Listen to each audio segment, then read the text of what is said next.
आहे. धनंजय मुंडे बोलतात. नवनिर्वाचित सर्व आमदारांचं मनपूर्वक अभिनंदन करायचं. अभूतपूर्व विजय आणि या विजयामध्ये सुरुवातीलाच राष्ट्रवादी काँग्रेस पक्षाच्या 2 उमेदवाराच्या बाबतीत आणि आमच्या सहकारी आमदारांच्या बाबतीत फार मोठे आज संशय आहे आणि बालमंडळाचे अध्यक्ष आमचे आमदार यांच्या संपर्कात त्यांच्या संपर्कात पण शेवटी महाराष्ट्राला कळालं की आमच्याकडं 41 आमदार असताना त्याची आम्ही संख्या 49 पर्यंत दिली. म्हणजे नेमके कुणाचे आमदार कुणाला मत करतायत हे एक स्पष्टपणाने या ठिकाणी मला सांगायचं आहे की अशा प्रकारच्या बोलून अफवा पसरून जमत नसतं. तर त्यांनी उभा केलेला उमेदवार सुद्धा त्यांना त्यांची जेवढी मतं आहेत तेवढी सुद्धा पडली नाहीत.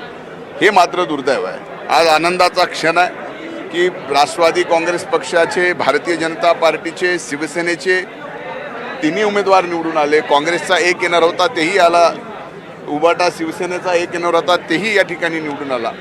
पण आणखीन या आनंदात आणि आजचा दिवस अस्मरण म्हणजे माझ्यासाठी स्वर्णाक्षरानं लिहा असा आहे की सलग 2 पराभव आल्यानंतर सुद्धा पंकजाताई पुन्हा एकदा विधान परिषदेमध्ये या ठिकाणी वाटलं होतं सुरुवातीला की ही निवडणूक बिनविरोध होईल, पण मतदान झालं आणि 26 मतं घेऊन अभूतपूर्व विजय प्राप्त झाला.